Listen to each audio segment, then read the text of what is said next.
In the dark, misty woods of northern South Korea, a large group of explorers moves through the forest. Everyone's tense but focused.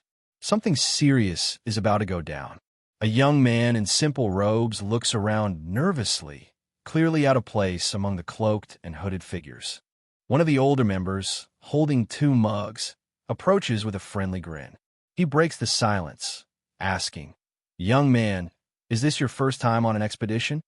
The rookie laughs it off, saying he's been through dungeons before, but unexplored lands? That's new, and honestly kind of nerve-wracking.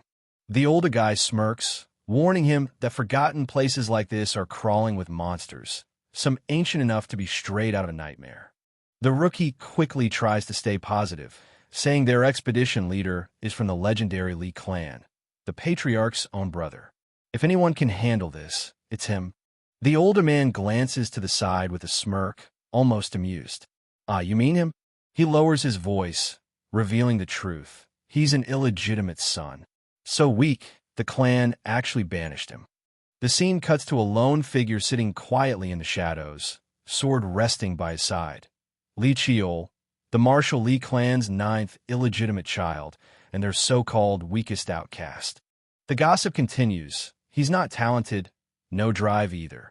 A 7th-rank martial artist at that age? Pathetic. They scoff, questioning how someone like that could ever lead them. A faint shuffle breaks the moment. Footsteps approaching, calm yet heavy. One of the cloaked men steps forward, bowing slightly. "We're moving out again, expedition team leader." The so-called weakling everyone mocked turns out to be the one in charge. Lee Cheol stays silent for a moment, his expression unreadable. Then, with a calm but heavy tone, he mutters, "All right." As they start moving, he reflects to himself.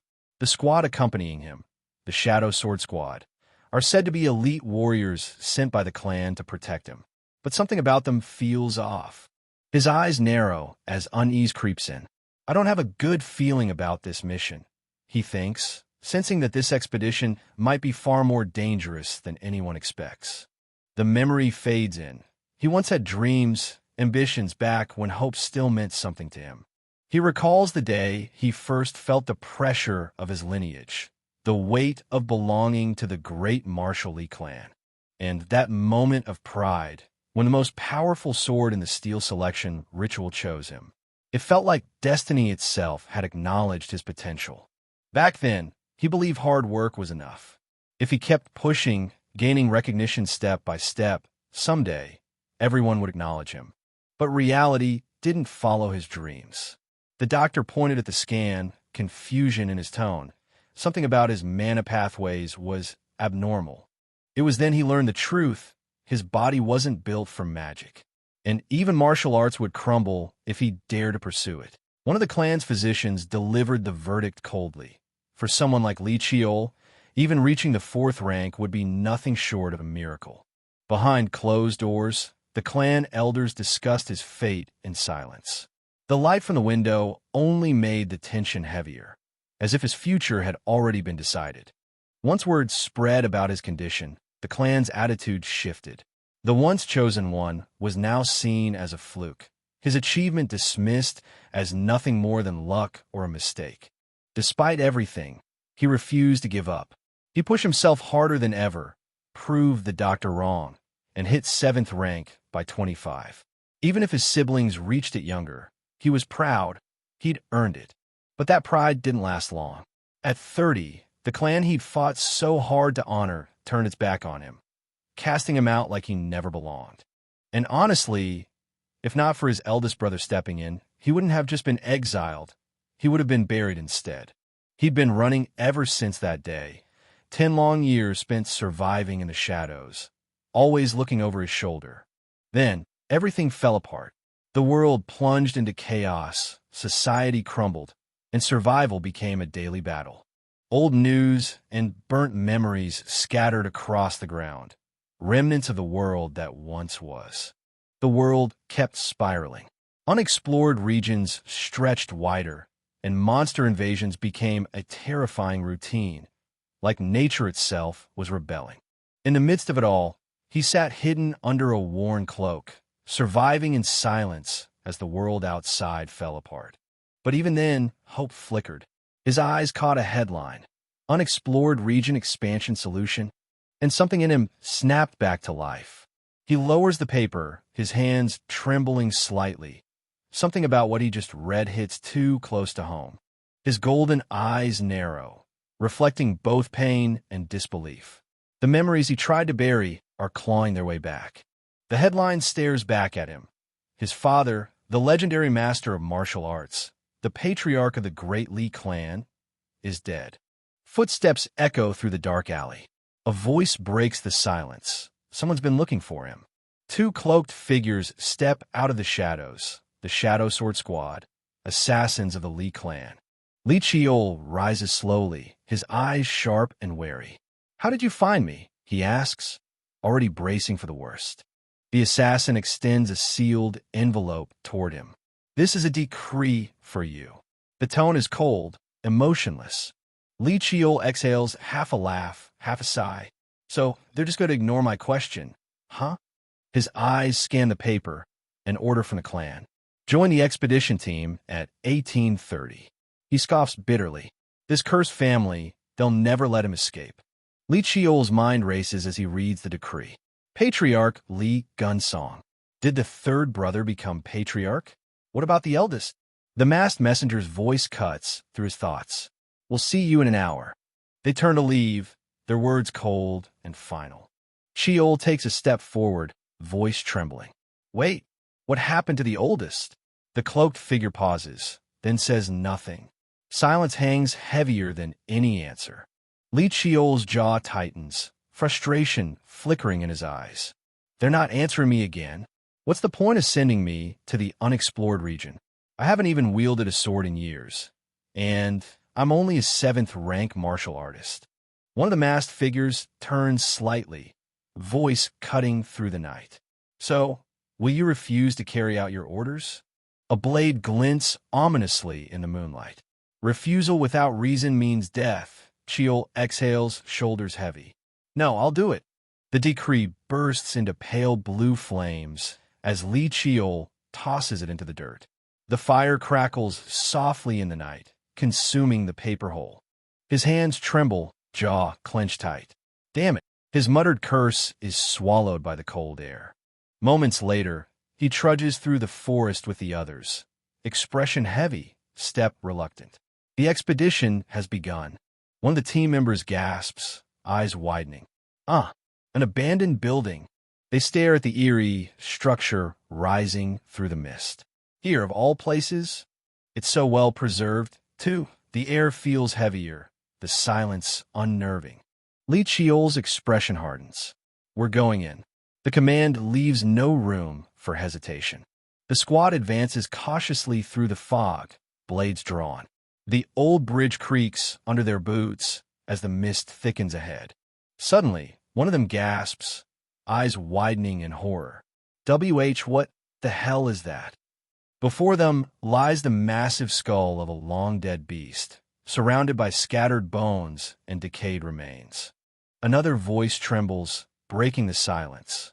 An ancient monster's corpse? The realization sends a chill down everyone's spine. A hooded figure's crimson eyes gleam in the darkness. "Found it."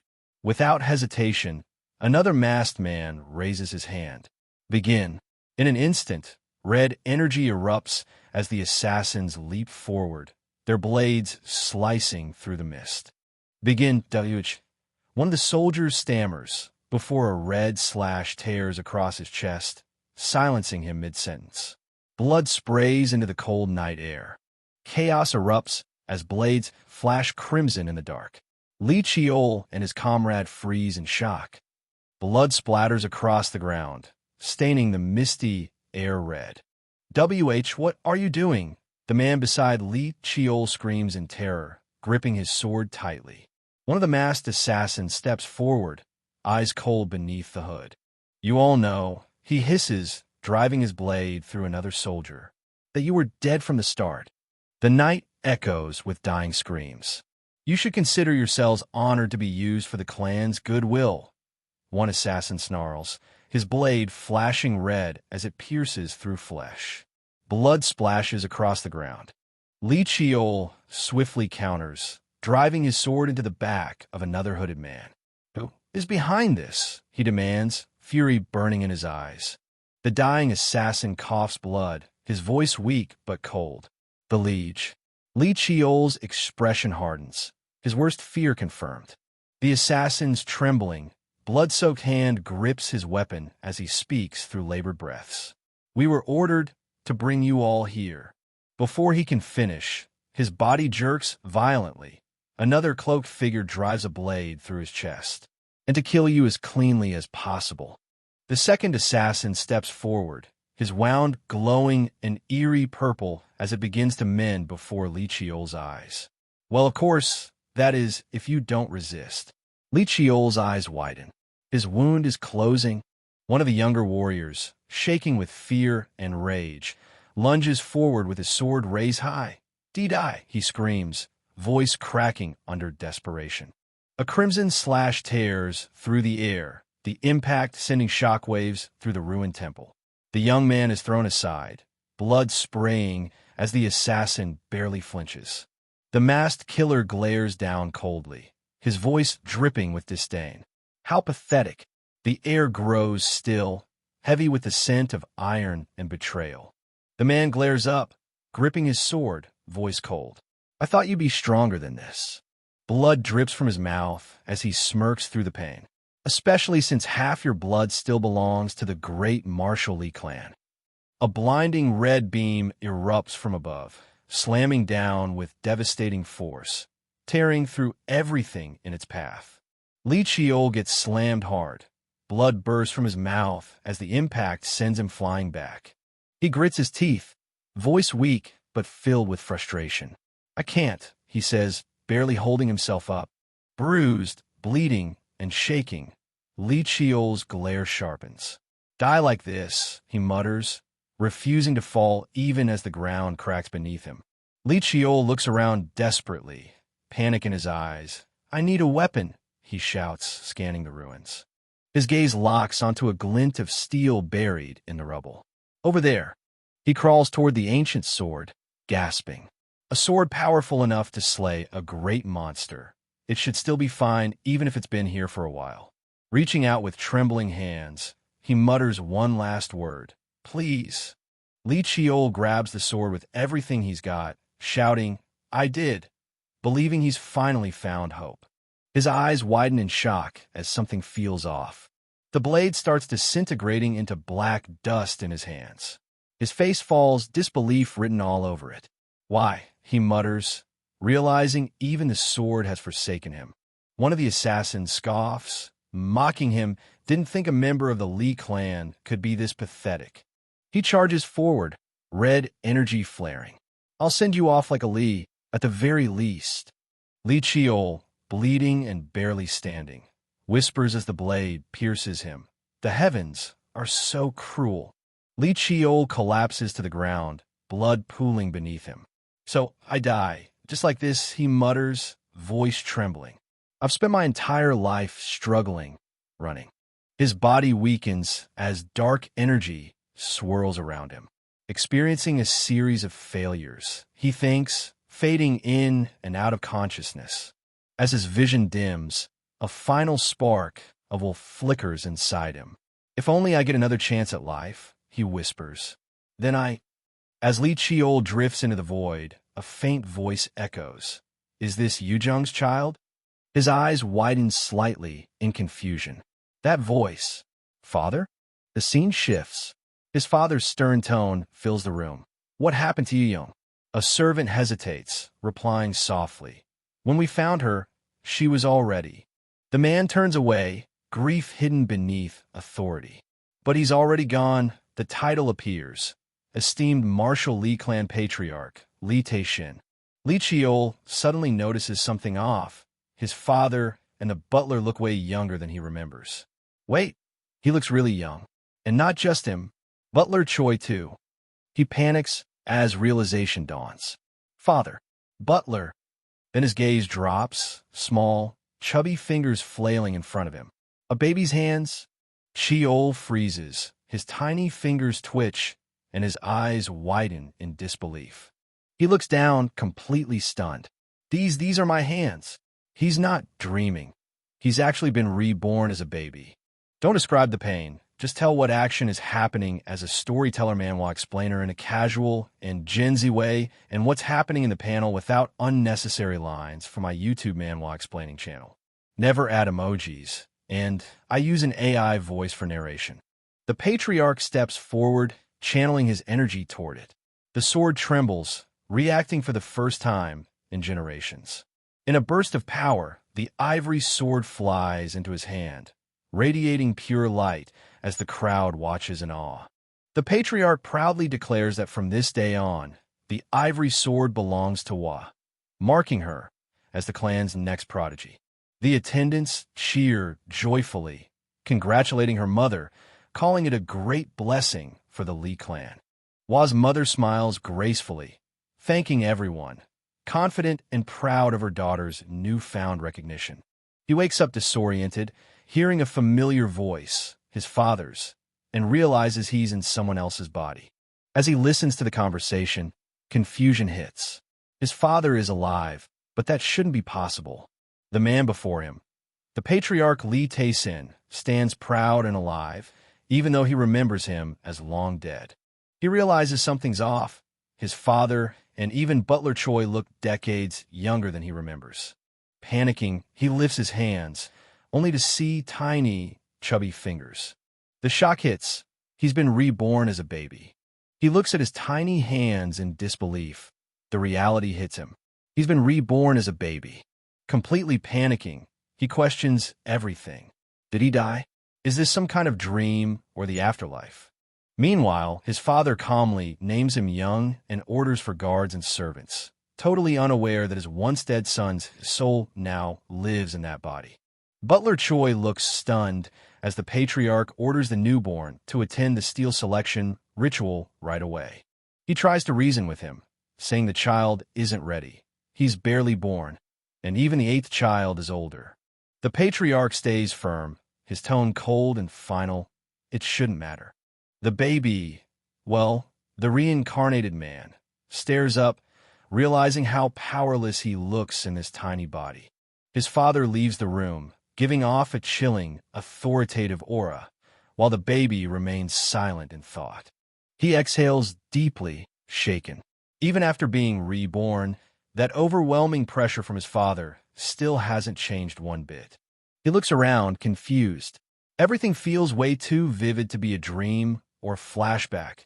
Something's off. He recalls the conversation about the steel selection ritual and realizes it actually happened. He's reliving the past. He clenches his tiny fist, half in disbelief, half in determination. If this really is a second chance, he's not wasting it. He finally realizes it. He's actually gone back in time. His jaw drops as the truth hits him hard. Months pass since his regression, and the Lee clan prepares for a grand event that stirs the entire household. It's the legendary steel selection ritual, where each child's destiny is revealed by the weapon that chooses them. His father was a legend. Chosen by countless swords, he became the strongest swordsman of his time. And his eldest brother? A prodigy who mastered both magic and swordsmanship after being chosen by multiple weapons and even a tome. But this time, it's his turn. Sitting there in an oversized outfit, he's uncomfortably aware that he's next in line for the ritual. His handmaid, Mungawa, beams with pride, praising how calm and well-dressed the young master looks despite the new surroundings. She gently holds him, her eyes full of warmth, assuring him that he'll surely do well in the ritual. With a kind smile, she tells him she believes he's destined for greatness. And for the first time, he almost believes it too. He remembers how his handmaid was more than a servant. She was like a mother to him. But jealousy and cruelty from his brothers led to her being cast out. Through tears, she was the only one who ever showed him compassion, the only person who stood beside him when everyone else turned away. But now, reborn with a second chance, he vows silently. This time, he won't let that tragedy repeat. He embraces her tightly, a small but determined thought echoing in his mind. He'll protect her no matter what it takes. A servant enters. announcing that everything's prepared for the ritual. Muingawa smiles warmly at him, asking softly, "Shall we go?" as the two prepare to step into destiny together.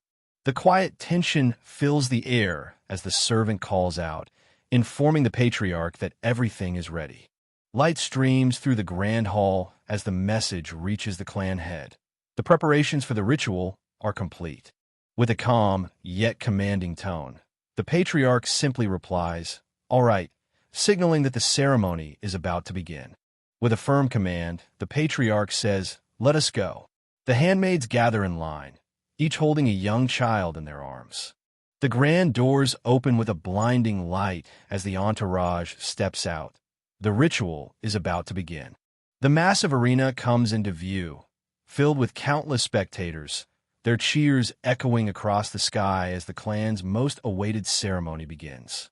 As the group walks in, whispers spread among the attendants. Their attention falls on one particular child. They murmur quietly, realizing it's the illegitimate son, the one brought in from outside the clan. The matriarch, Baek Wayan, observes with a sharp, calculating gaze, elegance hiding the weight of judgment behind her calm expression. The camera pans across the Lee clan's elite. Minister Jacheng, standing tall with authority, followed by the calm eldest son Myeongjung and the observant third son, Gunsong. Each one carries the weight and pride of their lineage. Jacheng glances toward the ceremony, his tone casual yet intrigued, remarking that the new participant looks far too young for something this significant. Myeongjung responds with a faint smile, noting that none of them ever took part in the ritual at such an age, a mix of curiosity and quiet challenge hanging in the air. Myeongjung glances toward his younger brother with a teasing tone, asking if he agrees, clearly stirring the pot a little. Gunsong, the third son, leans back with that laid-back but sharp vibe, replying with a calm, "Yeah, I guess." But behind those calm eyes, his curiosity flickers. He doesn't know where this kid came from, but something about him definitely has his attention. The clan head raises his hand high, his voice booming across the arena. The long-awaited steel selection ritual is about to begin. The crowd stirs with excitement. He calmly orders, "Bring Hwa here," as the atmosphere shifts from grand to focused. All eyes turn toward the young participant. Little Lee Hwa, the eighth child, looks up curiously, clearly confused by the attention. This is his moment, though he doesn't quite realize how big it's about to become. The patriarch calmly adjusts his sleeve, his expression focused. It's time to see what fate has in store for the boy. He reaches out his hand toward Hwa, who looks up with innocent eyes, unsure of what's about to happen. As soon as their hands connect, light bursts out. Energy flares through the air, and baby Hwa starts crying uncontrollably as the ritual activates in full force. A blinding surge of blue energy erupts, shaking the entire arena. The onlookers gasp. Something extraordinary is happening. From a sea of dormant weapons, one begins to glow with divine brilliance.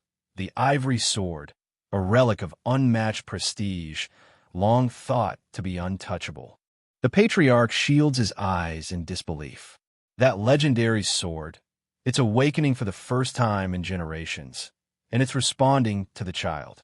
The entire arena erupts in chaos as multiple swords rise into the air, drawn by the immense energy radiating from the ritual. The patriarch grips the glowing ivory sword, his expression shifting from awe to solemn pride. This is no ordinary awakening. Holding the now sleeping Hwa in his arms, he declares firmly before the stunned crowd, "From this day onward, the ivory sword belongs to Hwa." The crowd erupts with cheers, congratulating the matriarch. Another prodigy has appeared in the Lee clan. She smiles gracefully, accepting the praise with quiet pride and confidence. Her expression shifts, eyes narrowing with a hint of ambition. This is only the beginning. The patriarch announces the next phase. It's time for Young's ritual to begin. The atmosphere grows tense. Whispers ripple through the crowd, judgmental and cruel. They all know who this child is, the one born outside the clan. Even as the boy looks up with innocent eyes, the murmurs sting. How could a bastard be allowed to join the sacred ritual? The patriarch gently places Young on the pedestal. The moment of truth is here.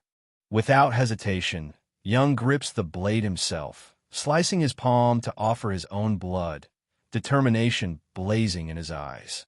Seeing that courage, the patriarch's stern expression softens. He rests a hand on Young's head and simply says, "I'm proud." Young takes a deep breath, realizing the moment he's been waiting for has finally arrived. Memories of his past life resurface. Back then, he was chosen by the legendary heaven-rank sword, Clear Echo. He lets a drop of blood fall, ready to see if destiny will recognize him once again. The blood hits the altar, bursting into radiant light as power stirs from deep within the chamber. Young reaches forward, eyes blazing with determination. This time, in this life, he'll seize his fate once more. From the balcony, the crowd whispers. Everyone's talking about the illegitimate child daring to take part in the ritual. The woman stays silent, her expression unreadable while tension fills the air. People start murmuring again, noting her sharp glare. They can tell she's clearly not in a good mood. He realizes the child is his brother's hidden son, sighing to himself. It makes sense now why things are so complicated. Looking down at the child, he mutters that a miserable path awaits him in this clan. He knows surviving here won't be easy, especially for a kid branded as an illegitimate son.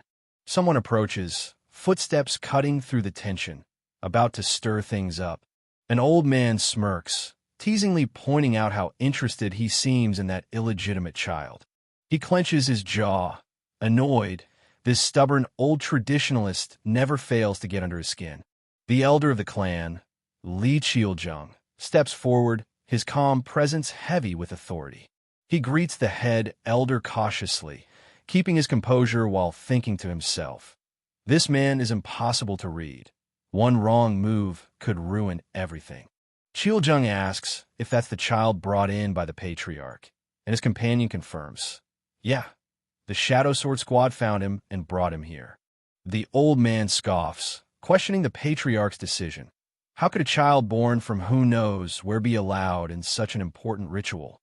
He leans closer, his tone sharp, reminding him that illegitimate children never gain anything from the ceremony. The other man's patience snaps. His fist clenches as he glares, demanding, "What did you just say?" The elder smirks, mocking him, reminding everyone how even he, another illegitimate child, wasn't chosen by a single weapon back in the day. With a cold laugh, he adds that no matter what, a bastard will always remain a bastard. Fury bursts out. His staff slams the ground, the force echoing through the hall. The elder glares coldly, declaring that the boy needs to learn his place in the clan. His words make the other man grit his teeth, trying to hold back his anger.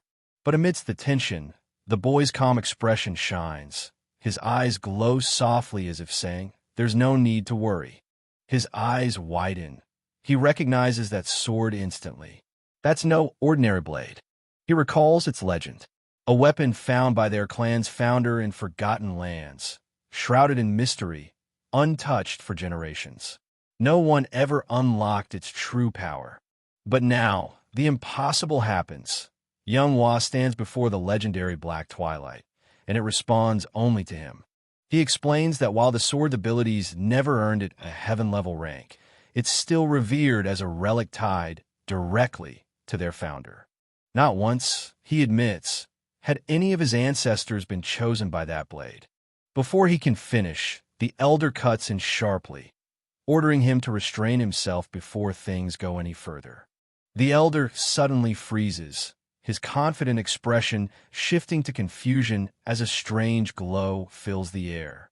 Both men stare wide-eyed as the entire arena lights up with an overwhelming blue aura.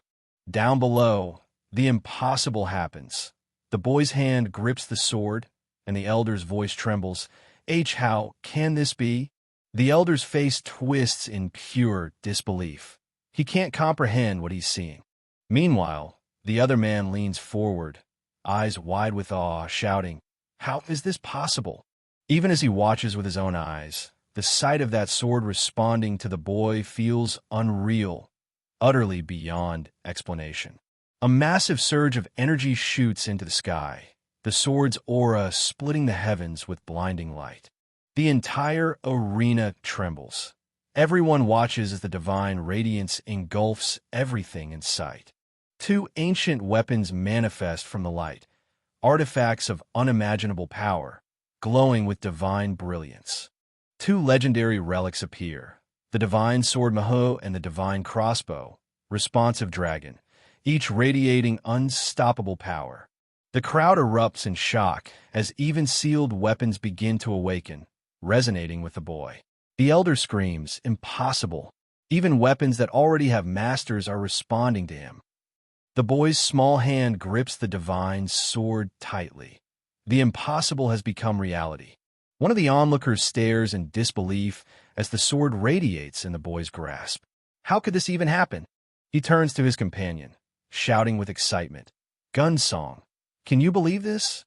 Gunsong, still wide-eyed, forces a calm tone. Our youngest brother must have an unbelievable talent. He can't hide the shock in his voice. The crowd breaks into murmurs. Everyone's questioning what they just witnessed. How can an illegitimate child do something like this? One whispers. No way, the ritual itself is wrong. Another mutters in disbelief. A firm, commanding voice cuts through the chaos. Silence. The entire arena freezes. The elder steps forward, his aura alone demanding obedience. The clan leader steps forward, his tone steady and formal. According to the law of our clan, all weapons that chose the boy belong to him. He pauses, looking over the gathered elders and warriors. However, this situation isn't simple. I'll take suggestions. A calm yet assertive voice cuts in from the side. I have a suggestion. The room shifts its focus toward the speaker. The elder smirks slightly, eyes narrowing. "Oh, do you have an idea, minister?" The minister speaks confidently. Even if it's our clan's law, giving him all these weapons goes against the very purpose of the steel selection ritual. He continues, his tone calm but firm. It's a sacred ritual meant to be passed down through generations, not monopolized by one child.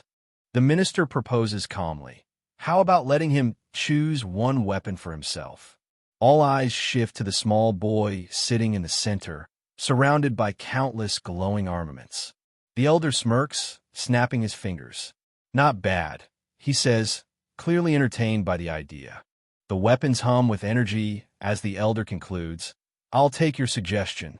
The tension in the arena thickens once more. The elder's voice echoes across the arena. Now, my son. The boy is lifted by a swirl of blue energy, his eyes widening in surprise. He gently lands on the ground, the energy still swirling faintly around him, as if guiding his every move. The elder gestures toward the array of glowing weapons. Pick whichever weapon you'd like. The boy looks ahead, realizing the weight of the moment. The boy looks around in awe, thinking to himself, I don't know why this is different from what happened in my past life, but this works in my favor. He clenches his fist, determination flaring in his eyes. I'll make the most. Out of this situation, he finishes, pushing himself forward with resolve as he moves toward the glowing weapons. His gaze locks onto a massive blade, radiating a fierce aura. Fratch, the sword that has slain dragons. The weapon hums with untamed power. Next, his eyes shift to a glowing spear, divine and pure. The holy spear, forged from the body of a saint, the white whale. Each weapon he passes seems grander than the last. A faint glow trails along the ground as the boy walks forward. Valheim, the staff made from the world tree, where the Fae go to sleep.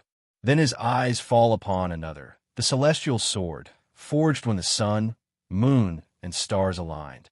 Above him, countless weapons shimmer in the air, each radiating divine power.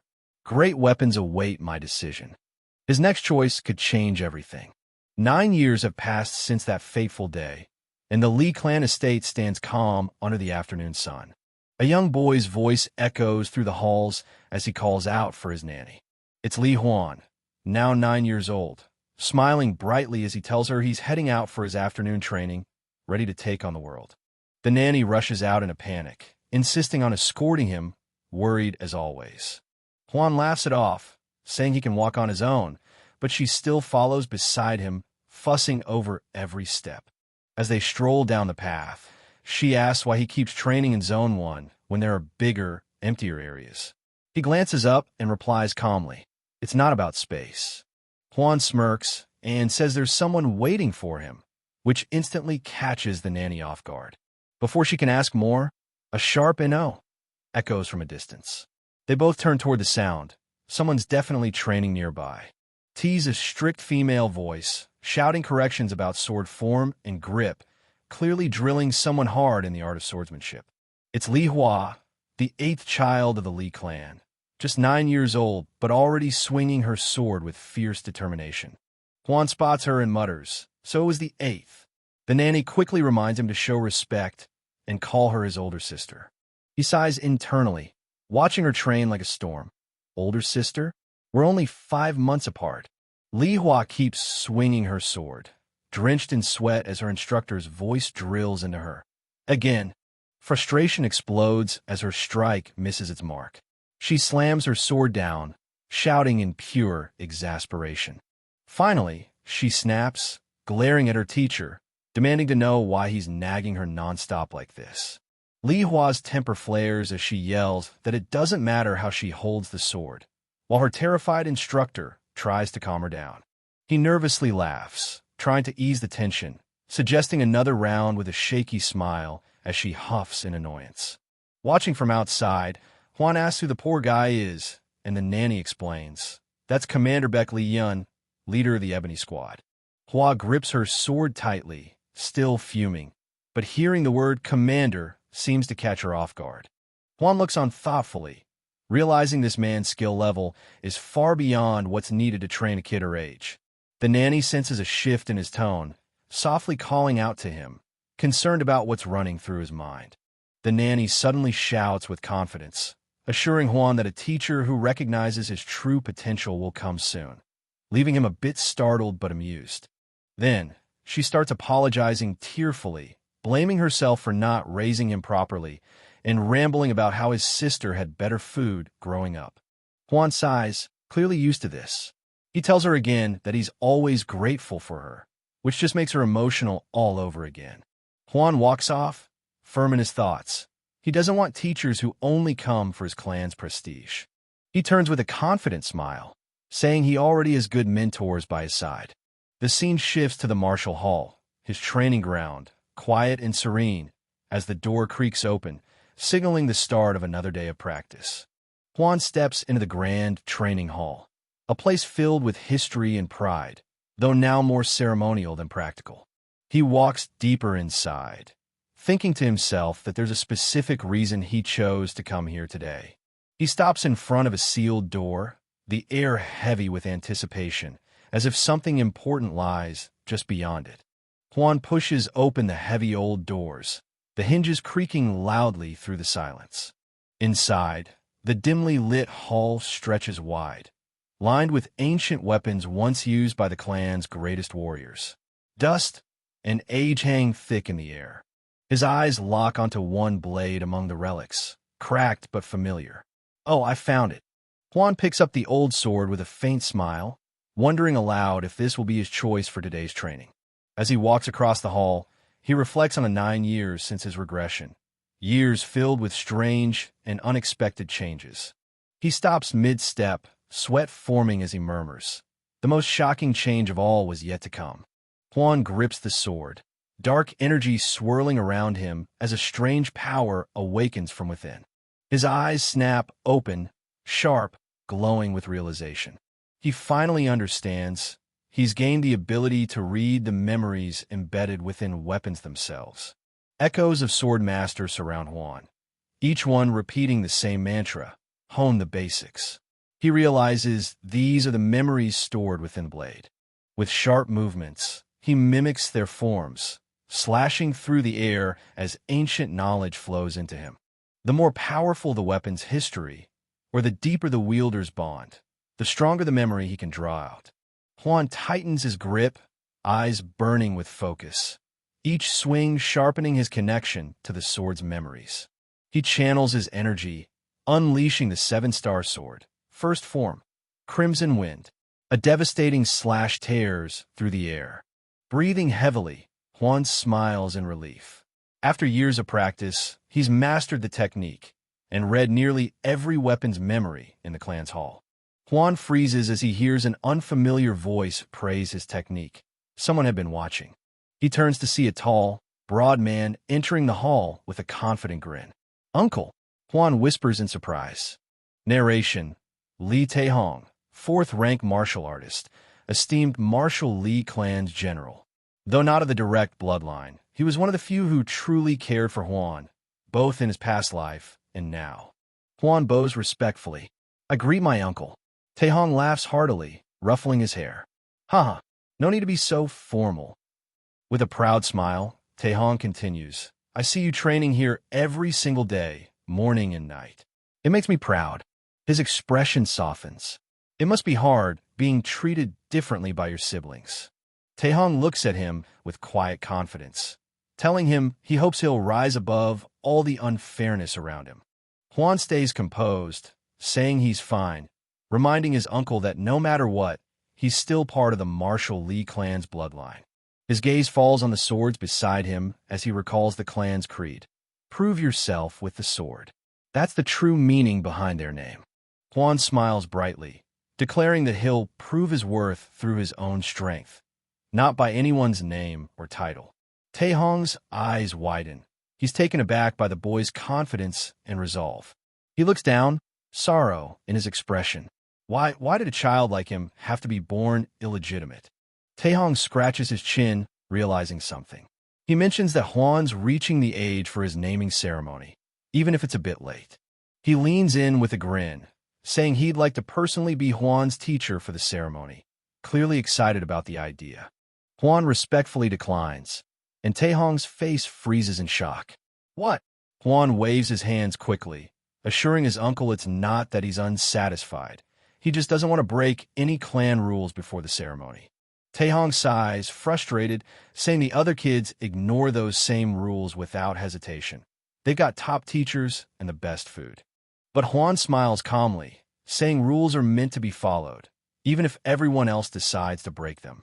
Huan laughs with determination, reminding his uncle that he'll prove himself through his own effort, just like he said before. Taehong looks at him in awe. Those eyes, that willpower, it's like seeing his late elder brother again. Huan stands calmly, confidence radiating from his gaze, as if silently declaring he's ready to walk his own path. Taehong lets out a small smile, realizing there's no convincing this kid. Huan's made up his mind completely. He laughs, ruffling Huan's hair, teasing that he's just as stubborn as his father used to be. Then he sighs in defeat, scratching his head, admitting it frustrates him that there's nothing more he can do to help. Taehong asks if there's anything else Huan might need, not expecting much, only for the kid's eyes to instantly light up with excitement. Huan grins, saying he's been waiting for that exact question and finally admits there's a favor he wants to ask. Taehong chuckles, intrigued, and tells him to go ahead. Huan smirks slightly. He's clearly got something bold in mind. Then, with complete seriousness, he says he wants to see what's hidden beneath the secret warehouse. Taehong freezes, eyes wide. Of all the things he expected, this definitely wasn't it. A sleek car speeds toward a heavily guarded facility, its engine echoing through the compound. A security guard steps forward, spear in hand, signaling the car to stop immediately. As the window rolls down, Taehong sits calmly inside. The guard, staying professional, asks him to state his identity and reason for entering. Taehong flashes his ID confidently, introducing himself as General Li Taehong and saying he's here for a simple inventory check. He gestures toward the back seat where Huan sits, smiling innocently. Taehong explains that the boy, Li Young, is just tagging along for a field trip. The guard salutes sharply, verifying their credentials. "Loyalty, you may proceed." The gates open as the car rolls inside.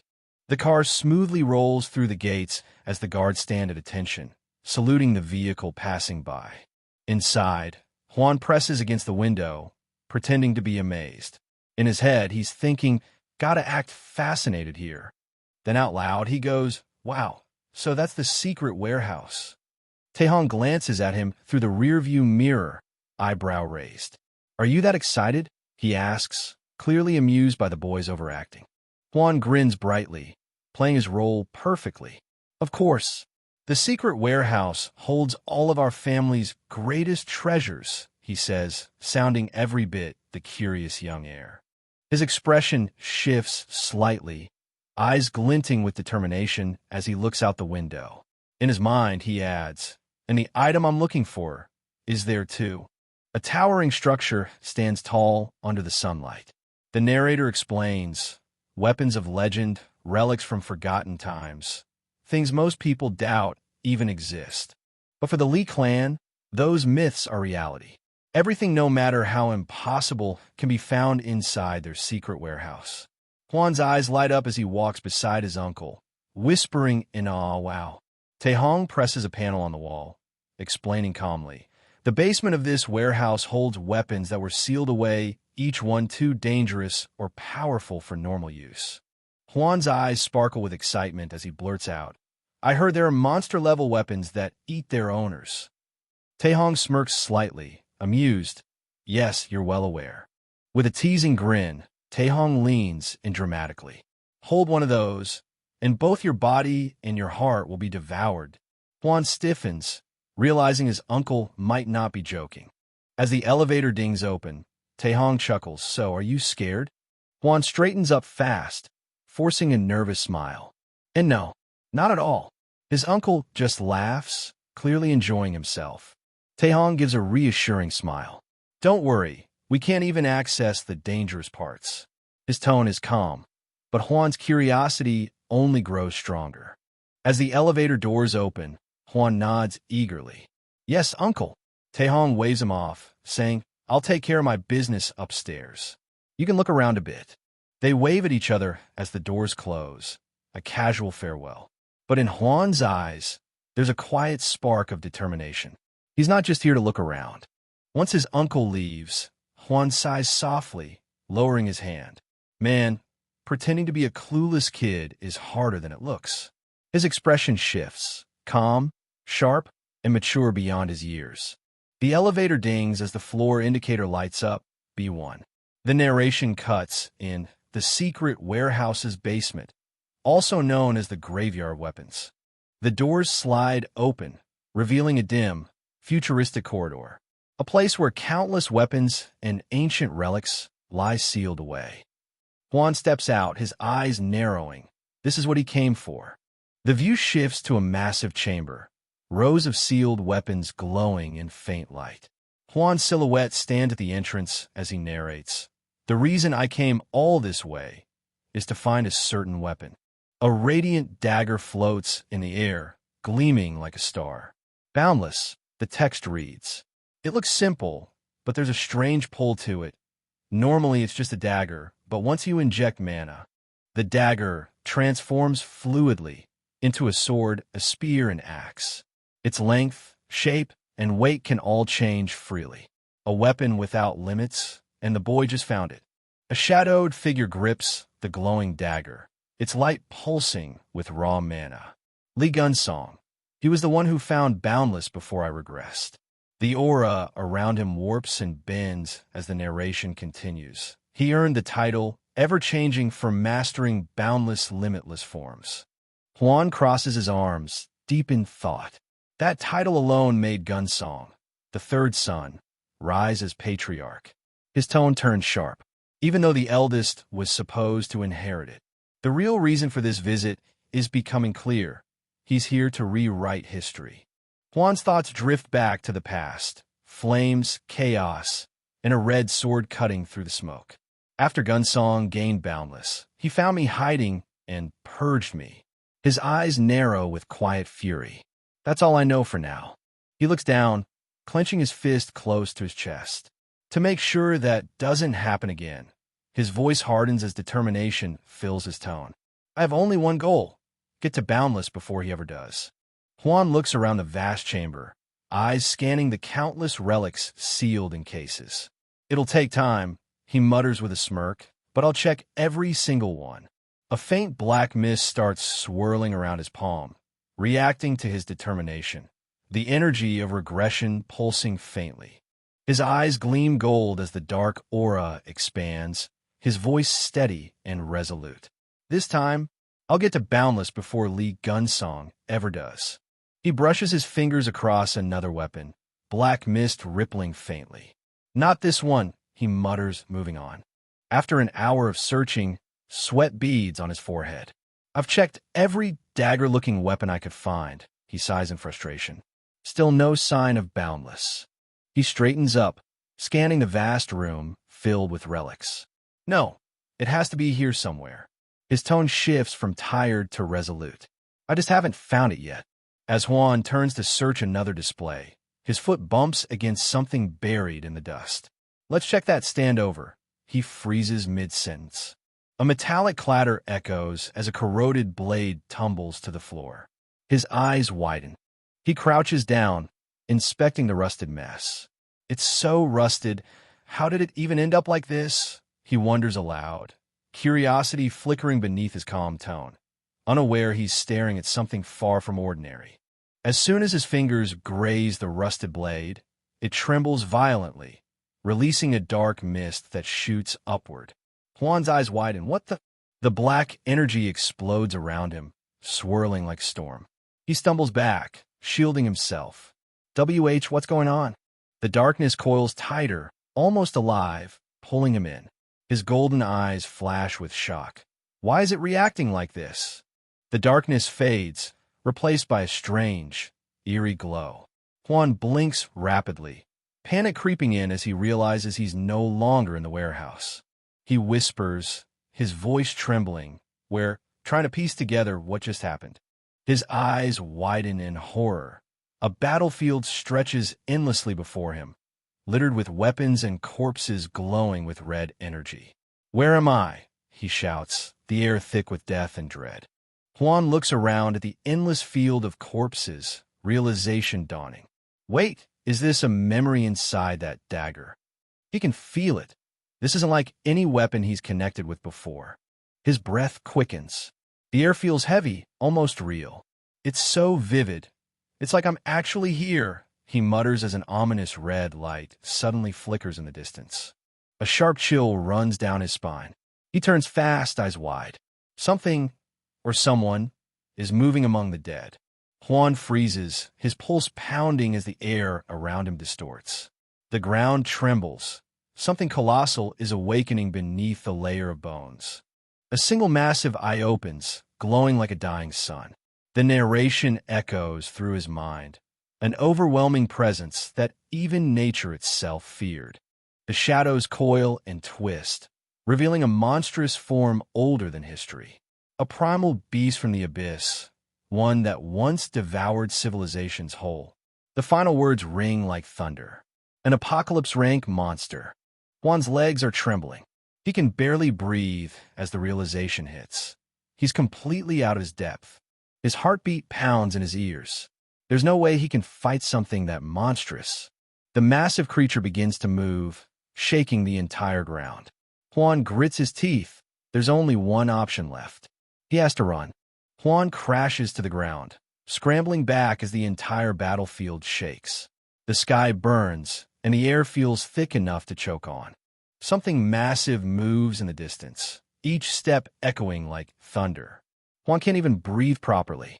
Then he sees it, a towering figure wrapped in shadows, its presence colder than death itself. His heart skips a beat. Someone, or something, is standing right behind him. Juan spins around, his body freezing in shock. He didn't even sense the movement. How the hell did it appear behind him so fast? The ground explodes in a flash of light, debris flying everywhere as an immense force slams down. Through the smoke, a figure leaps high into the air, blood-stained robes fluttering, blade drawn, charging straight toward the monster like death itself descending. The warrior roars, channeling pure fury into a strike. one swing strong enough to tear the world apart. A blinding beam of light erupts from his blade, cutting through the monster and the sky itself. The force shakes everything around. The explosion follows, massive, deafening, and absolute. The battlefield is swallowed by light and chaos. Ashes fall like rain. The silence after the blast feels heavier than the explosion itself. Juan just sits there stunned. He stares at the destruction. Mountains of corpses, a crater burning with golden light. His voice trembles. No way. He can't believe it. That massive monster was taken down with a single strike. Juan snaps out of it, remembering the swordsman who appeared out of nowhere earlier. Through the rain and smoke, the figure turns, towering, bloodied, and cold. His voice cuts through the air. Who are you? Juan freezes. His heart skips a beat. Wait, he can see me. He stammers. Unsure if he should run or answer. The swordsman steps closer, his voice cold and heavy. Why are you here? The sound of his blade, dragging through the ground, cuts through the silence. He raises his sword, eyes glowing faintly. This is mercy, he says. I'll make it painless. The strike descends like lightning. Juan's eyes widen in pure panic as he yells, No! Juan jolts awake, gasping for air, drenched in sweat. The rusty dagger clatters from his trembling hands. He stares at his palms, still shaking. That scene just now, what was that? His body feels heavy, the pressure still pressing down on him like it's real. Then suddenly, something around him starts to react. Juan's eyes widen as light bursts from the dagger. No way, he whispers, disbelief flooding in. The blade gleams with a faint, golden aura. There's no doubt about it, he mutters. This is boundless. A sudden sting. He accidentally pricks his finger on the blade's edge, a drop of blood sliding down. The moment his blood touches the blade, a deep voice echoes in his mind. Will become a master of 10,000 soldiers. Juan freezes, eyes glowing as the dagger responds to him. A surge of blue energy bursts out, lifting him off the ground, the light wrapping around his body like a storm. He grits his teeth and raises the blade, now fully awakened and pulsing with power. Boundless has recognized its new master. Blue energy flows from the blade as Juan swings it instinctively, slicing through the air with power he's never felt before. He stares wide-eyed, the sword moving faster than his thoughts. He's not even controlling it. It's moving on its own.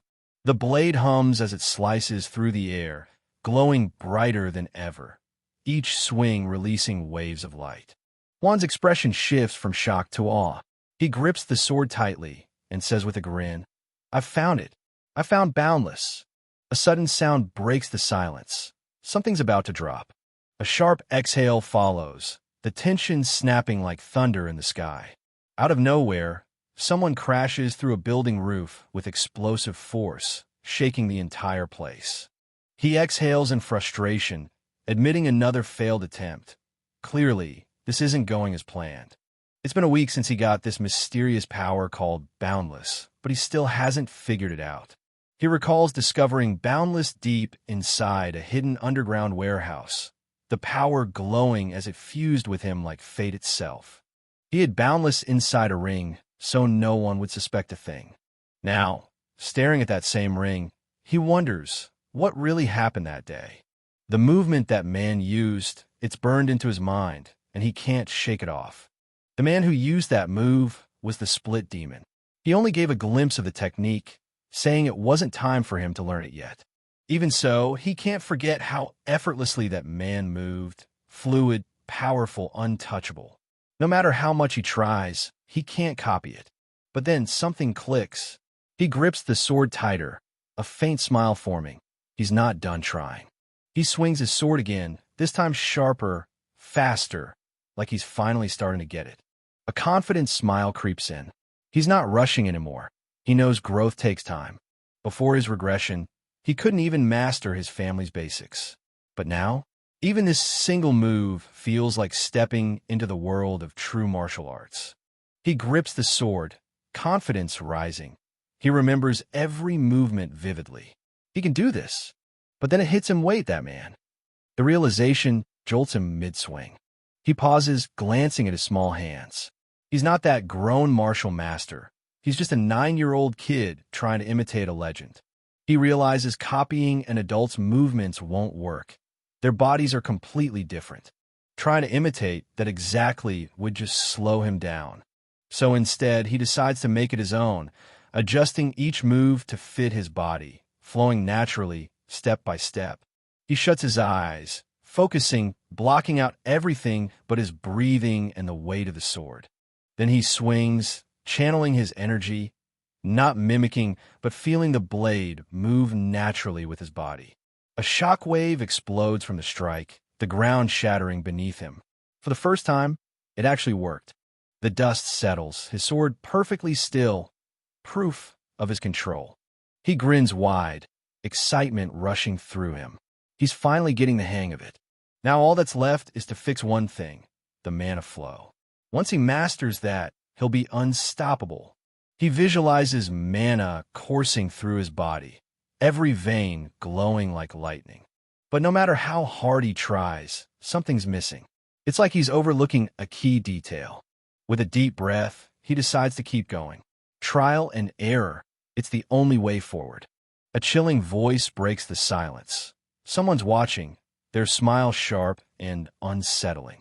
The boy swings his sword again, unaware of the presence closing in. Long, dark hair sweeps across the scene as the intruder steps out of the shadows. The boy's sword is suddenly stopped mid-swing. Someone's strength overpowers his completely. He looks up, startled, as dark hair swirls around him like smoke. A chilling woman with golden eyes leans in, voice dripping with curiosity. "Where did you learn that skill?"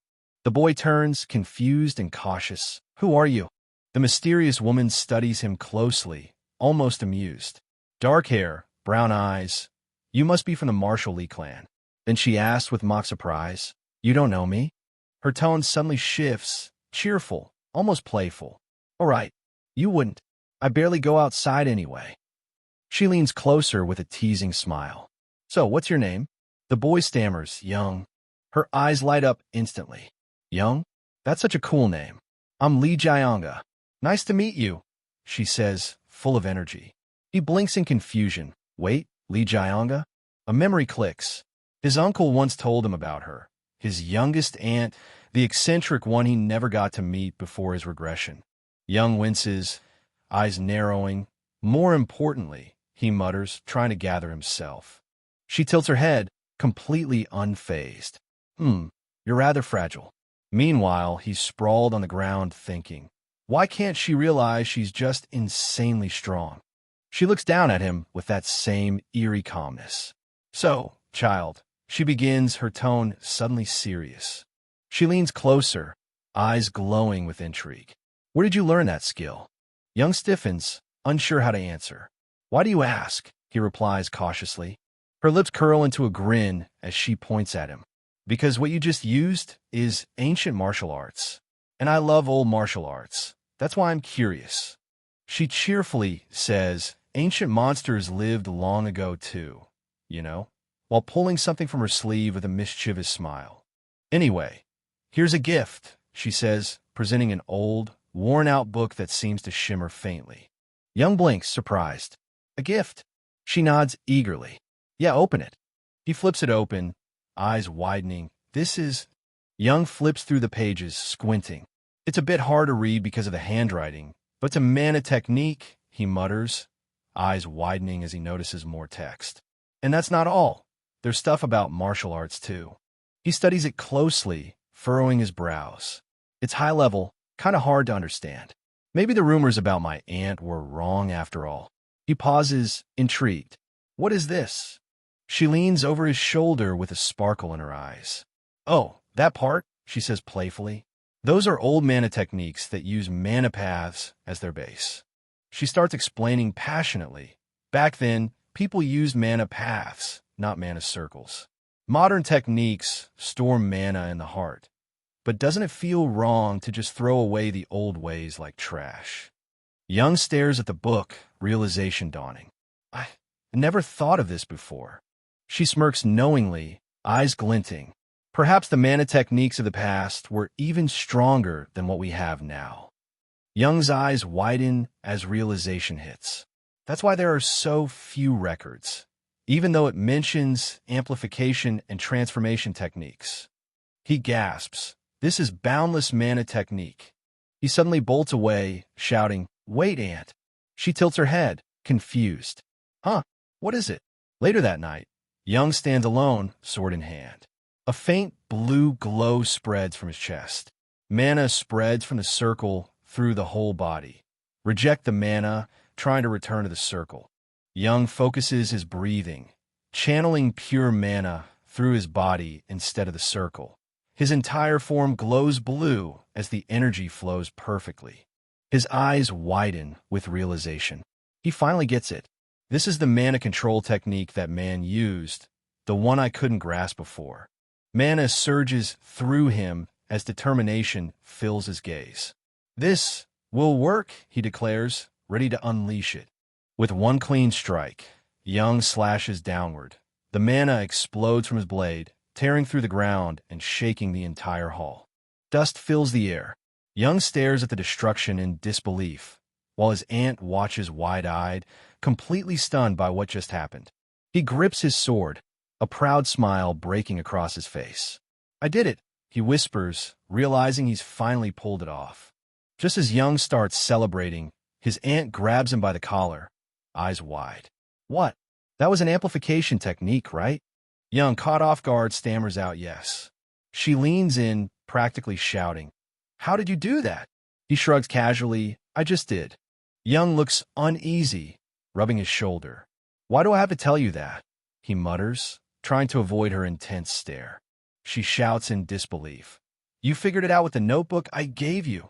That notebook is all I read, completely shocked at how fast he grasped it. Both fall silent, the air tense. She stares at him like she's seeing something impossible, while Young just looks back, unsure what he's done wrong. Young raises 3 fingers confidently. "There are 3 things," he says like he's laying down some serious ground rules. He smiles brightly. "First, don't talk to others about me unless I've given you permission." She tilts her head, confused. "Even your brother or father?" she asks. Young nods firmly, "Yeah. I just don't like people talking about me." She smiles softly, "Oh, okay. I'm the same way." But Young notices her expression. It's faint, almost sad. Holding up 2 fingers, Young continues, "Secondly, don't lie to me anymore. We need to trust each other. I'll tell you the truth, too." She groans, rubbing her forehead. Ugh, clearly not ready for this level of honesty.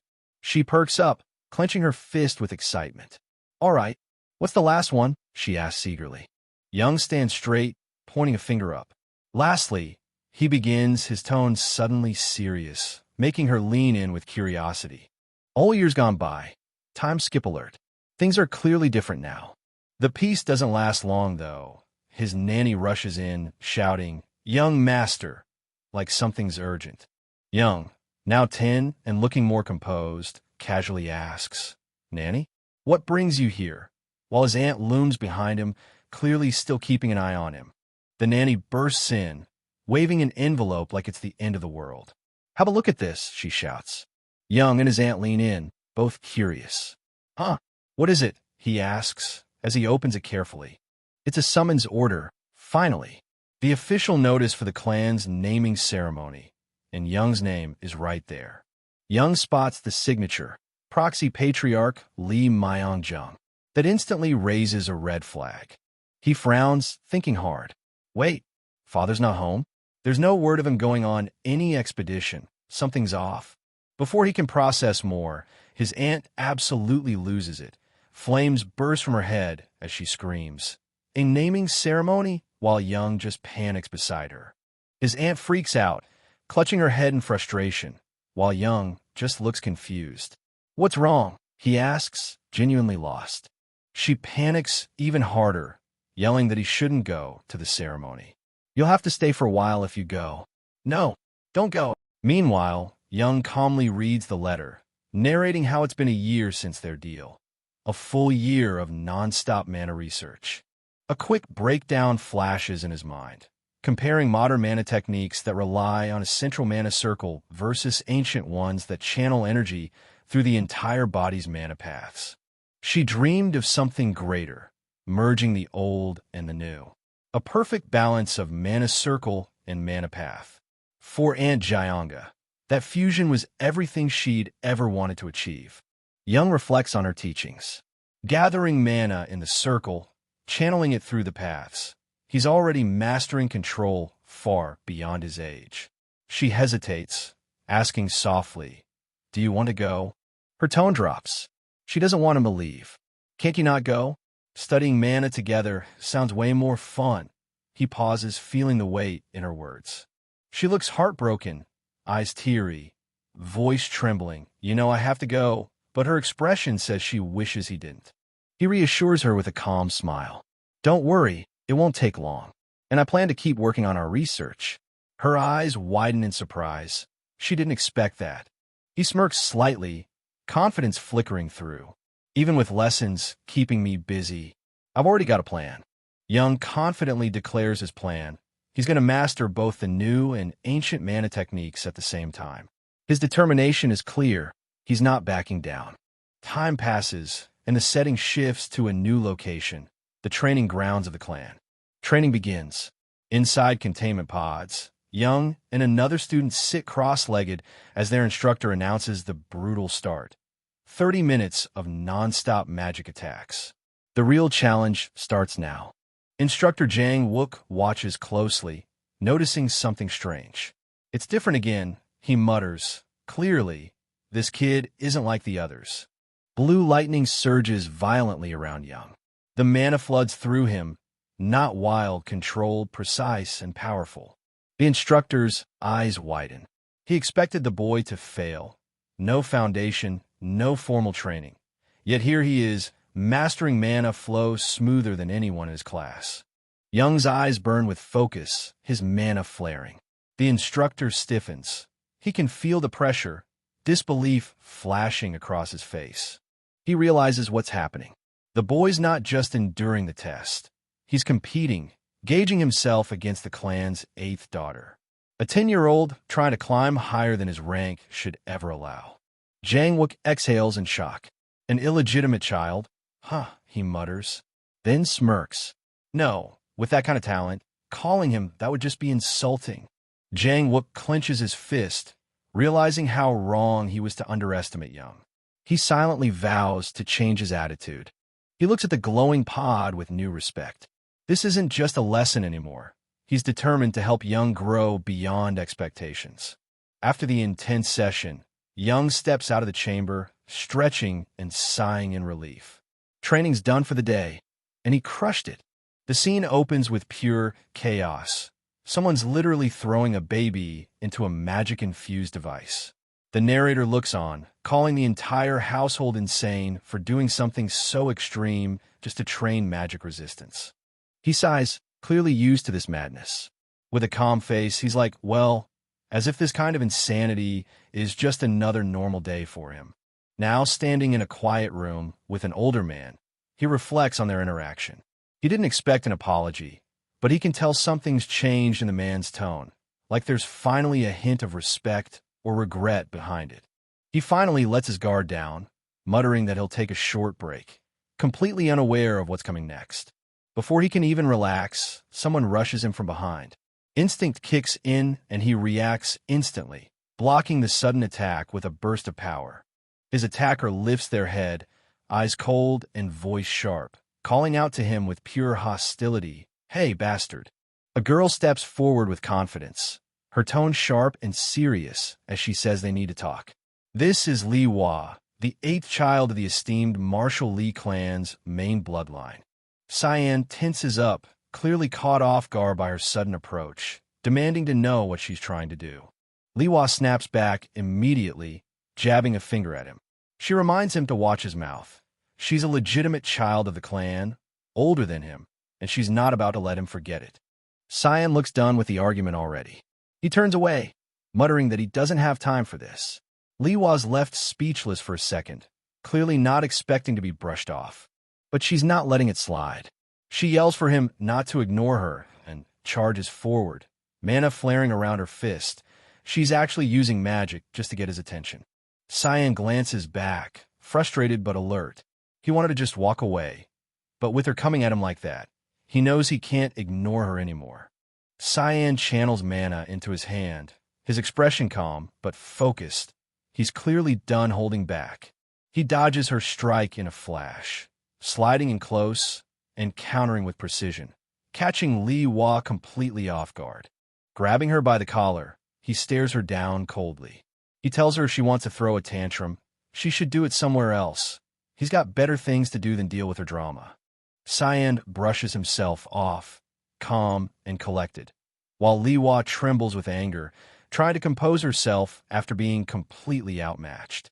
She finally speaks up, blaming him for everything, saying it's all his fault. She's furious about what happened during the steel selection ritual and how she's constantly being compared to him. Her frustration explodes. She yells that it's not fair. She trains nonstop, barely sleeps, and never takes breaks, while he was just born with talent. Her pride's clearly been crushed, and she can't stand it. Li Hua tries to justify herself, saying she didn't want to act that way, but blurts out her excuse about her mother, then freezes mid-sentence, realizing she went too far. Cyan cuts her off coldly, saying it must be nice to always have someone else to blame. He reminds her that unlike her, he doesn't get the luxury of excuses. If she can't sleep, then don't. If she can't keep up, then work harder. No shortcuts. As he walks away, Cyan tells her plainly, if she truly resents him, then she should prove it by surpassing him. The look on her face says it all. His words hit harder than any spell could. Li Hua clenches her fist, furious and humiliated, muttering under her breath about how arrogant Cyan is. But instead of backing down, she shouts after him, determined to prove herself. She swears she'll outshine him completely at the naming ceremony.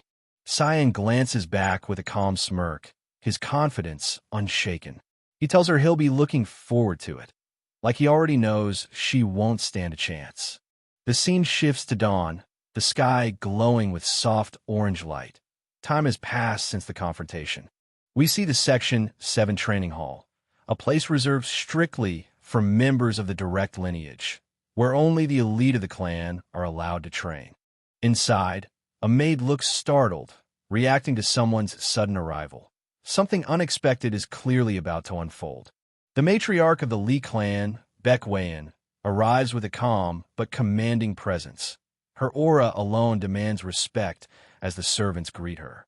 She dismisses everyone with a single order, saying she needs to speak privately with her daughter. Her tone is gentle but leaves no room for argument. Inside the training hall, Li Hua is already training intensely, sweat flying as her blade cuts through the air. Her mother watches quietly, her expression unreadable, perhaps pride or disappointment. Li Hua freezes mid-swing as her mother's voice cuts through the air. She instantly straightens, clearly not expecting her to be here. Caught off guard, she stammers an excuse about just training, but Baek Wayan doesn't look impressed. She already knows what happened. Her eyes narrow coldly. She reminds her daughter of the lesson she's drilled into her since childhood.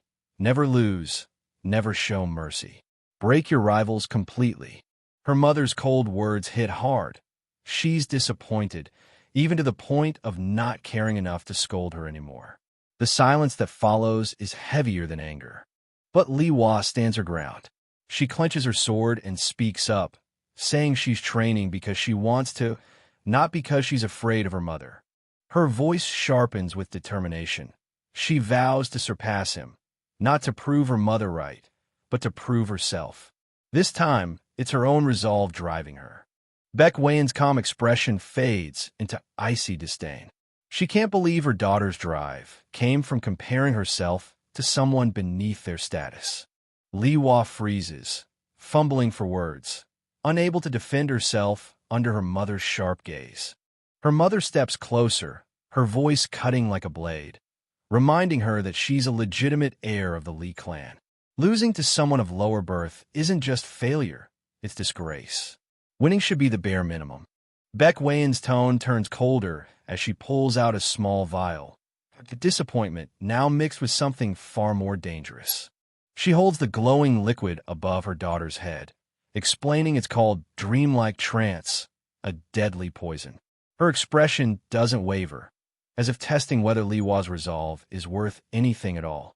Baek Wayan leans in close, her words like poison themselves. If you can't surpass him, then crush him. The lesson isn't about strength anymore, it's about dominance. As she walks away, her voice echoes through the empty hall. That is this family's way. Li Hua stands there, clutching the vial, realizing just how cruel the expectations of her bloodline truly are.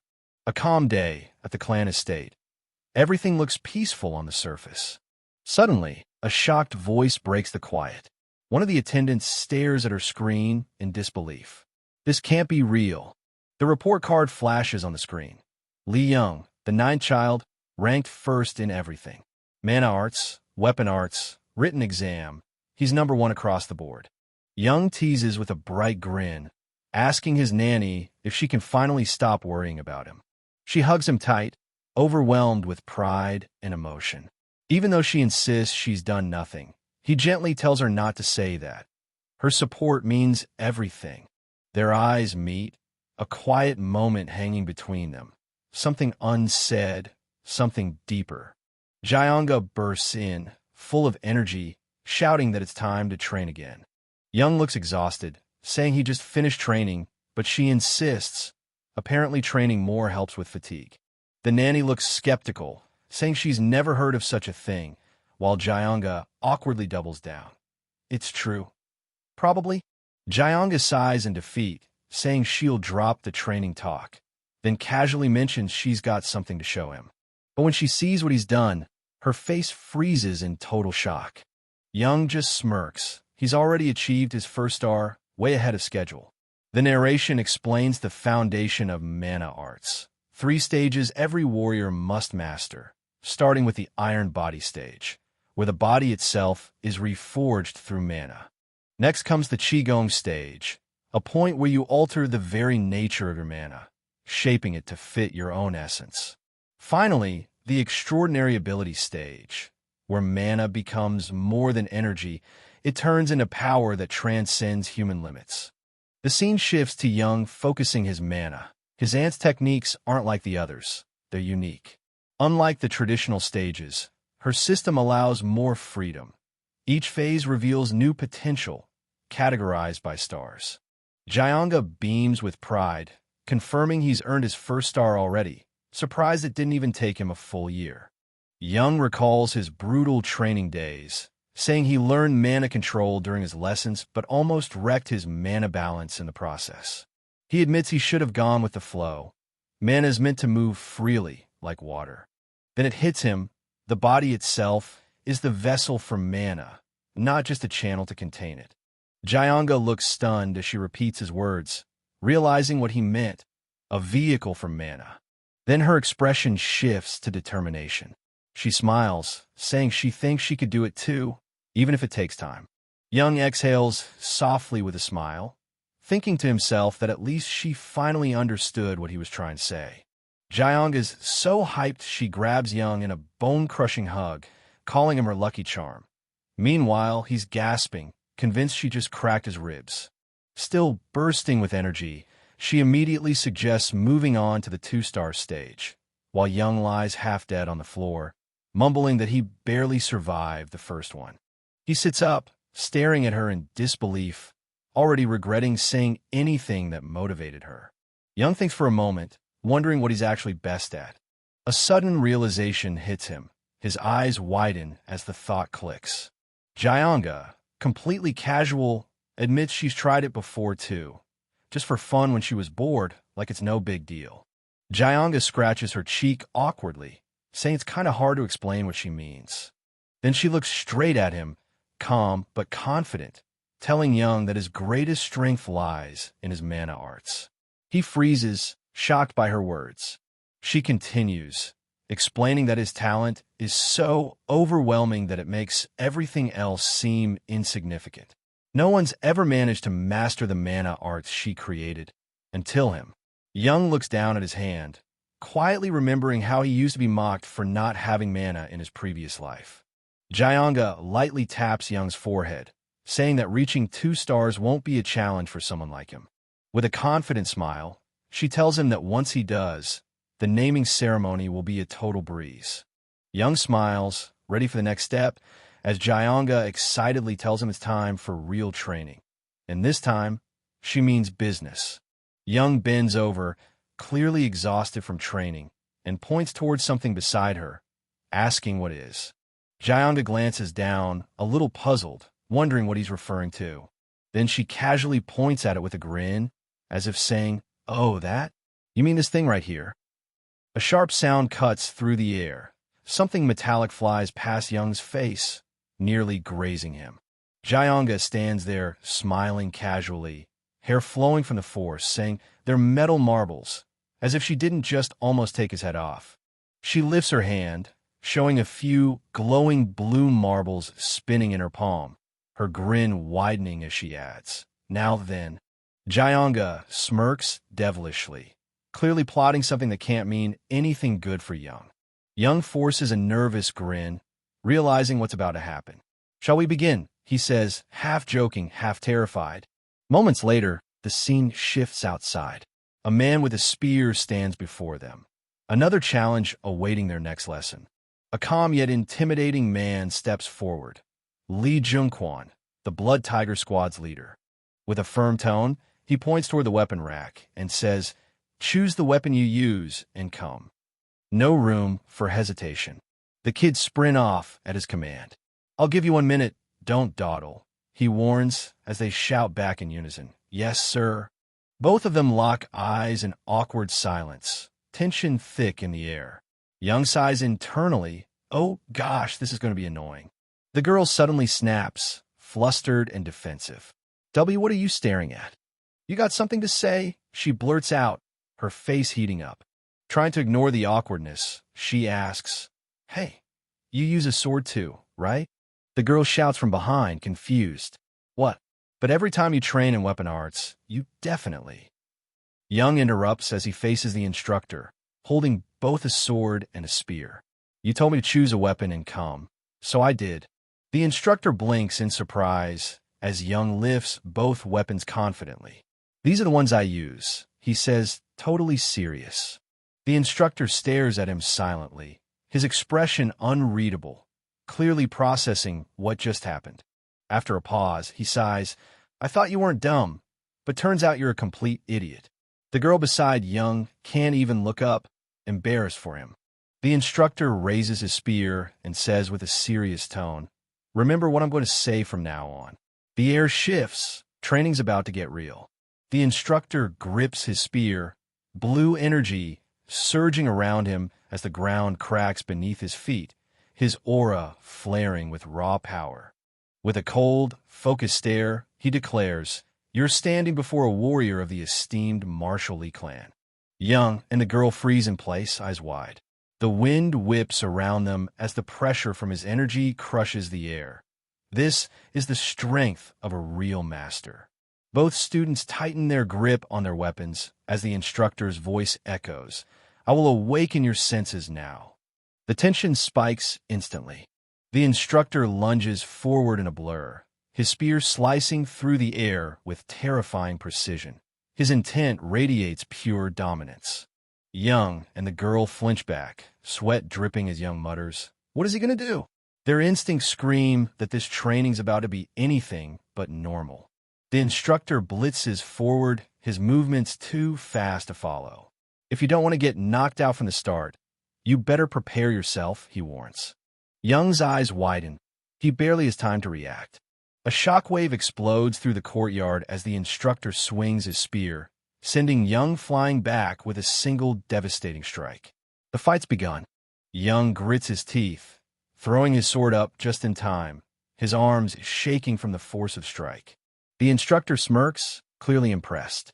"Oh ho, you actually blocked that," he says, eyes gleaming with excitement. Young pushes himself back, panting.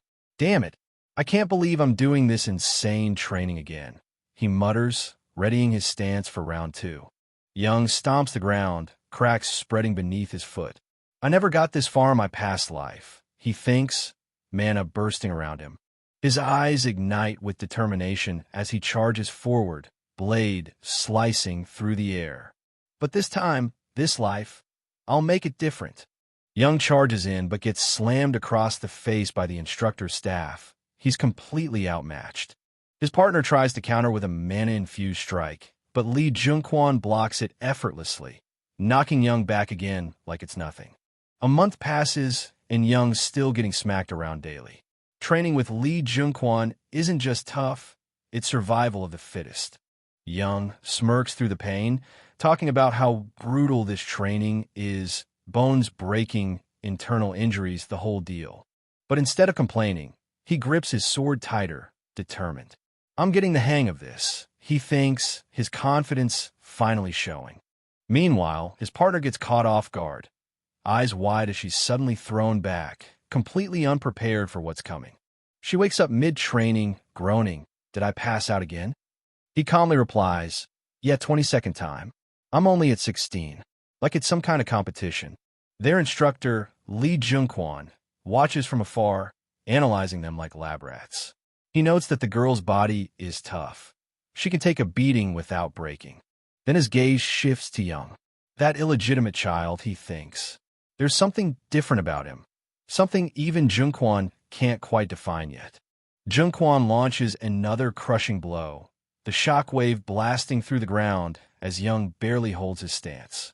Watching closely, Junkwon smirks to himself. After a month of brutal training, the kid's finally adapting, showing real progress.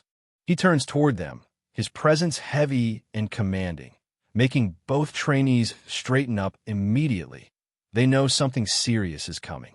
Both of them are gasping for air, drenched in sweat, their bodies barely holding up after endless sparring. She snaps her head up as he calls out, "Hey." Her voice cracks, "Huh? What?" Clearly exhausted but alert. He steadies his weapon, eyes focused and cold. "Why should I?" He fires back, the tension between them sharper than their blades. She glares at him, clearly not amused. Her expression says it all. "You've got to be kidding me." Her tone sharpens as she snaps. "Are you sure?" Challenging his confidence head-on. He meets her stare without flinching, replying firmly, "Yeah." No hesitation, no backing down. Without hesitation, she charges forward, closing the distance between them in an instant, determination blazing in her eyes. He grips his weapon tighter, thinking fast. He knows there's no way he can win with pure skill alone. Together, they rush the instructor head-on, their movements synced as Junkwon calmly raises his spear, ready to counter both at once. Junkwon smirks mid-swing, effortlessly blocking their combined strike. Working together, he says, impressed. He twists his weapon with precision, eyes locked on his opponents. Not a bad decision, according to your plan, that is. Then boom. He counters in one swift motion, launching a brutal strike that sends shockwaves through the air. Junkwon smirks, clearly entertained. "Ooh," he mutters, as if the fight's finally getting interesting. He digs his heel into the floor, propelling himself forward like a blur, the tip of his spear slicing through the air. Their weapons clash mid-swing. The force of the impact sends ripples through the room, neither side giving an inch. He yells now, his voice sharp and commanding, eyes locked on the opening they've been waiting for. She dashes in without hesitation, her blade cutting through the air as Junkwon braces for impact. Weapons clash. Then in a split second, he flings his spear aside, dropping into a low stance as they both press the attack together. Blue energy crackles around his blade, his aura surging, the ground trembling beneath him. He mutters to himself, "The ultimate attack I got from Boundless," and launches forward with explosive speed. Electric light streaks across the room as he charges in, slamming his strike straight toward Junkwon with everything he's got. Junkwon's eyes widen. He didn't expect that kind of speed.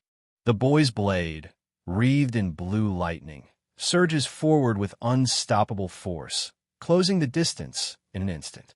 He grits his teeth, thinking, this is going to work, as a strike pushes right through Junkwon's defense. The impact explodes with light and force, but Junquan doesn't budge, effortlessly blocking the attack. The boy forces a shaky grin, panting half in disbelief. Huh. He looks down. Junquan has caught his strike barehanded. You blocked that. His eyes widen in shock. He didn't even see the counter coming. Junquan's strike lands clean, sending him flying and crashing into the ground, blood spraying from his mouth. As dust settles, Junquan's calm voice cuts through the silence. It's been 37 days. Junquan smiles proudly, clapping his hands. Congratulations on awakening your sixth sense. He walks past them calmly, adding, You still have a long way to go, however. Both trainees collapse flat on the floor, completely wrecked, as he ends the session. That's it for today's training. Hua fumes from the ground, yelling internally, What happened to your plan? I trusted you, you bastard. Junquan flexes his hand slightly, deep in thought. I used mana, but he still got through. He smirks, impressed. The ability to judge when to give up on an attack. He's got good combat sense. The boomers of the household are going to be afraid of him in the future. Hua awakened her sixth sense on the 47th day, and we graduated from Li Junquan's lessons. That was when the boy looks up, surprised. So you're young. My eldest brother, Li Myongjung, came. The boy stammers. Eldest brother? Myongjung appears surrounded by radiant magic and glowing runes, calmly flipping through a book as starlight swirls around him. People admired and feared him. Myongjung smiles warmly, patting the boy's head. Myongjung, I'm sorry I haven't been able to pay much attention to you despite being your brother. I've been a bit busy lately. Myongjung smiles warmly. This must be your first time seeing me, yet you recognized me right away. The boy replies politely, Of course. I may only be your half-brother, but I can't not know the face of my eldest brother. Myongjung's expression softens. Half-brother? Don't use such a term. He continues gently. We may have different mothers, but you are still as much a brother to me as our other siblings. Myongjung, it's okay. You don't need to apologize. Narration, Myongjung's thoughts. He was also just as nice when he was younger. This is to commemorate our first meeting I got when I got into France's Eiffel Magic University. I think you'll get more use out of it than me. Myongjung holds up a glowing crystal vial that shimmers with light. He carefully cradles the vial, the glow reflecting in his golden eyes. Myongjung looks surprised, pausing mid-sentence, clearly moved by the boy's sincerity and hesitation to accept such a precious gift. Myongjung, hands folded on the table, looks thoughtful. You're a bit different. Myongjung smiles kindly. All of our other siblings that I've met until now have seen me as a rival. I'm actually glad that you're different, although I'm not used to it. The boy leans forward with a serious expression. You're mistaken. Myongjung looks surprised, eyes widening slightly, clearly not expecting that response. Boy, smiling confidently, hand on his chest. I don't see you as a rival either, because I plan to surpass you one day. Myongjung bursts out laughing warmly, unable to hold back his amusement. Ha ha ha. Myongjung smiles warmly, placing a gentle hand on the boy's head. Then I'll be looking forward to that day. The boy beams brightly, eyes full of determination and joy. Okay. A few days later, waves crash violently, setting the tone for something big on the horizon. We see a yacht slicing through the ocean. On deck, the kids and a cloaked figure stand together, their eyes locked on whatever's ahead. They arrive at a mysterious island, a place where the land literally shifts colors based on the mana in the air. This is no ordinary spot. It's the sacred ground where their clan's naming ceremonies have been held for generations. The boat glides closer to the glowing island, waves crashing harder as if warning them of what's to come. Their mentor's voice cuts through the wind. In order to prove yourselves, the two stand silently, determination written all over their faces. He opens a case showing 2 black wrist devices. These will track your location, he says. Keep them on at all times. The test is about to begin. She tightens the strap on her wrist tracker, listening carefully. The trial chamber will open 2 days after the final 3 weeks. The rules are clear. The pressure's real. He zips up his jacket without a word. There's no backing out now. The two step onto the island's sandy shore, backpacks beside them. The forest ahead looks calm, but it's the kind of calm that hides danger. The trial begins here. She breaks the silence, glancing his way. Hey, I have something to say. There's hesitation in her voice. He smirks before she can continue. So, you finally made up your mind, huh? She blinks, caught off guard. I knew you've been trying to tell me something since our lessons, he says calmly. She practically explodes. How did you know that? He narrows his eyes slightly. How could I not notice? His tone is calm, but knowing. She hesitates, unsure if she should say it. He cuts in, say it. I'll at least give it a listen. She grips a small golden badge close to her chest, gathering the courage to finally speak her mind. She looks up, determined. Her thoughts are clear. She wants him to unite his token with hers and put it away for safekeeping.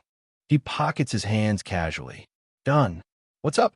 He asks, unaware of what's coming next.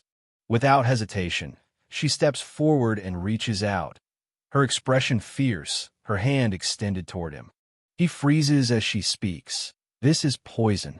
Its name is dreamlike trance. His eyes widen in shock. She stands firm, holding the vial tightly. Don't misunderstand, this isn't meant to kill you. His lips part slightly, voice low and unreadable. Something inside him shifts as the tension thickens. He holds up the vial and says coldly, I'm not telling you that. His grip tightens as the liquid inside swirls. Without hesitation, he throws it to the ground. The glass shatters, poison splattering across the dirt. She flinches, eyes wide. What are you doing? She demands, but he just stands there unbothered.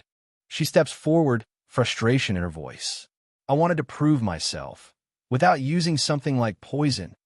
He looks at her calmly, sincerity in his tone. Then take this test seriously.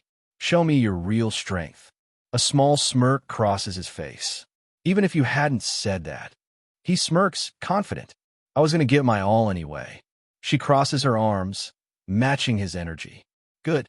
She slings her bag over her shoulder and walks ahead. He sighs behind her, yeah. Suddenly, the ground trembles. Red energy surges from above as their eyes snap upward in shock. Something dangerous is coming. They stand at the edge of the forest, silent for a moment, the tension between them thick in the air. She breaks it first, determination flashing in her eyes. I'll head to the outskirts, she declares before taking off. He watches her go, muttering to himself, she's gone, but my destination isn't the outskirts of the island. He clasps his hands together, hyping himself up. All right, time to start heading out. With a confident grin, he looks toward the dense forest ahead, determination clear in his eyes. Meanwhile, she's already in action, cutting down beasts with precision. As expected, someone observes, the eighth child's talent is incredible. She's already cleared the first task, hunting. Inside a control room, multiple screens show the two candidates, one cutting through monsters, the other navigating the terrain. Red dots blink on a radar, tracking their every move. An old man with a long beard chuckles softly, clearly impressed. From the back, a calm voice breaks the silence. It's been 47 days, you said? The atmosphere grows heavier instantly. The man leans back, calm but analytical. She wasn't always this strong. Originally, it should have taken her 2 months to reach this level. He narrows his eyes, a faint smirk tugging at his lips. Something about this feels off.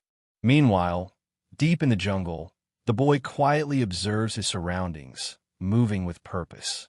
The monitor's feed flickers, as if even the system can't keep up with him. The elder strokes his beard, deep in thought, while the man behind him watches the screens sharply. The council murmurs as they observe the boy's cautious movements. What a coward, one scoffs. Hard to believe he's from the prestigious Lee clan. But then, the calm voice of the man cuts through the chatter. Stop. Everyone falls silent immediately. He steps forward, defending the boy. In a hostile environment, finding a safe spot isn't cowardice, it's strategy. The room goes quiet. A few elders laugh awkwardly, trying to play it off, but his cold gaze silences them instantly. From the front seat, the clan head says nothing, just watches the screens, eyes reflecting the storm brewing outside and within. The elder lets out a laugh, amused by the defense, clearly underestimating the boy. He jokes, "You're right, seeing someone from the Great Lee clan act so ordinary. It's almost funny." But his words hit hard. The man beside him tightens his fist, eyes burning with silent anger. That wasn't something to laugh about. He takes a deep breath, realizing maybe it's always been this way, the strong mocking the struggling. But then his eyes widen as he notices something on the screen. The boy isn't hiding anymore. He's moving toward the island center. Everyone turns in confusion. Wait, is he serious right now? Everyone's confused. Even the elders are scratching their heads. What's he thinking, one mutters. Meanwhile, the boy's already deep in the forest, finding a cave and slipping inside without hesitation. He lights up a few herbs, sealing the entrance with giant leaves, turning the place into a hidden shelter. Smart move. The elders keep watching the screen, still unsure what this kid's up to. Then one of them suddenly leans forward. His expression changes. Wait, what is he doing? Inside the cave, the boy calmly removes his tracking bracelet, cutting off their signal completely. He's frantically searching around, checking under the big leaf like he lost something important. The camera and coin beside him show he's been here for a while, trying to find any clue.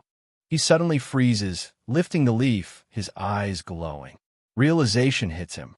He's found something or someone he didn't expect. Cut to a control room. The radar lights up, showing new signals detected. The people inside immediately notice it. Something big just got picked up on their screens.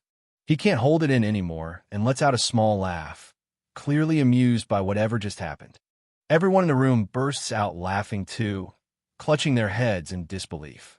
It's like they've just witnessed something so ridiculous they can't take it seriously. Back in the cave, the kid stares at the leaf, completely speechless.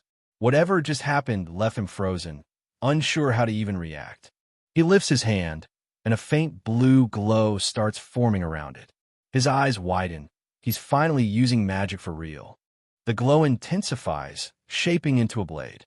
He stares at the sword in awe, smiling like he can't believe he actually pulled it off. Now confident and fired up, he swings the sword with determination. All right, it's time to go. He's ready to take action. His eyes go wide in shock, mouth twisted in pure disbelief. Whatever he's seeing is definitely not what he expected. A strange blue slime creature pops out of the pot, bubbling with energy and looking almost alive. It's glowing and squirming like something out of a nightmare. He sits in front of it, completely drained, staring at the slime with dead eyes. Do I really have to? He mutters, clearly regretting every life choice that led to this moment. He hesitates, holding up a spoonful of the blue slime with a face full of regret. You can practically hear him thinking, why is my life like this? A cheerful vision of his mentor pops up in his head, encouraging him with a big smile, while he just sits there sweating bullets, wishing he could disappear. He finally lifts the pot, trembling as he stares into it. The look on his face says it all. He's about to do something he's definitely going to regret. Morning breaks, birds fly across the sunrise, peaceful, calm, like nature itself has moved on. The pot rolls on the ground, empty, dripping faint blue liquid. Whatever just happened wasn't pretty. And there he is, slumped over like his soul left his body. He looks completely done with life. Yep, that slime probably wasn't edible.